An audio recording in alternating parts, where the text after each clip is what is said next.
আসসালামু আলাইকুম ওয়া রাহমাতুল্লাহি ওয়া বারাকাতুহু। আমি আপনাদের সামনে আরও উপস্থিত হলাম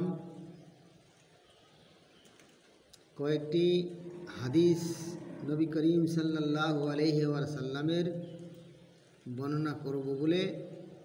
দয়া করে লাইক কমেন্ট শেয়ার করে দেবেন এবং অন্যর কাছে হাদিসগুলো পাঠিয়ে দেবেন। এই হাদিস শোনার পরে যদি আল্লাহ তাবারক তাআলা কোনো বান্দাকে হেদায়েত প্রাপ্ত করেন তো আমরা প্রত্যেককেই সমা পরিমাণ নেকির ভাগদার হয়ে যাব। আন উমর ইবনে সুঈদ আন আবি আন জাদ্দি রাদিয়াল্লাহু তাআলা আনহুমা আনান নবী সাল্লাল্লাহু আলাইহি ওয়াসাল্লাম ক্বালা খায়রুদ দুআই দুআউ ইয়াউমি আরফাতা ওয়া খায়রু মা কুলতু আনা ওয়ান নাবিয়্যুনা মিন কলবি লা ইলাহা ইল্লাল্লাহু ওয়াহদাহু লা শারীকা লাহু লাহুল মুলকু ওয়া লাহুল হামদ ওয়া হুয়া আলা কুল্লি শাইইন কাদির।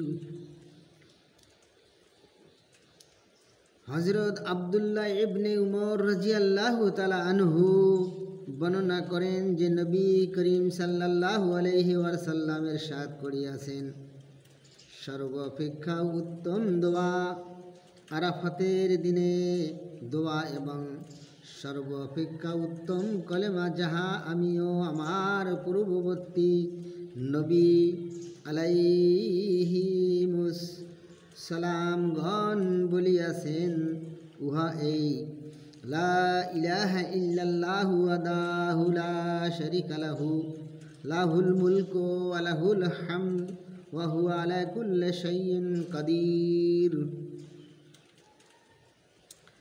এক রাওয়ায়াতে রাসূলুল্লাহ সাল্লাল্লাহু আলাইহি ওয়াসাল্লাম ইরশাদ বর্ণিত হইয়াছে, যে ব্যক্তি একবার আমার উপর দরুদ পাঠ পাঠায় আল্লাহ তাআলা উহার বিনিময় তাহার উপর 10টি রহমত নাজিল করেন এবং তাহার জন্য 10টি নেকি লিখিয়া দেন। আল্লাহ তাবারক তাআলা বলেছেন,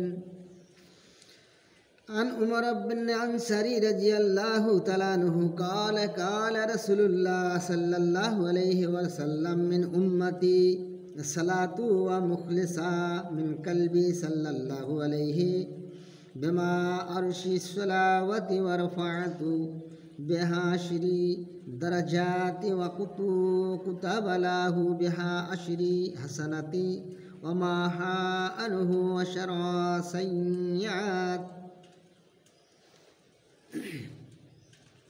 হযরত উমাইর আনসারী রাদিয়াল্লাহু তাআলা আনহু বর্ণনা করেন যে রাসূলুল্লাহ সাল্লাল্লাহু আলাইহি ওয়াসাল্লাম ইরশাদ করিয়াছেন, আমার উম্মতের মধ্যে হইতে যে ব্যক্তি অন্তরে ইখলাসের সহিত আমার উপর দরুদ পাঠ এবং আল্লাহ তাআলা তার উপর 10টি রহমত নাজিল করেন এবং উহার বিনিময়ে তাহার 10টি মর্তবা উন্নত করিয়া দেন, তাহার জন্য 10টি নেকি লিখিয়া দেন এবং তাহার 10টি গুনাহ মিটাইয়া দেন।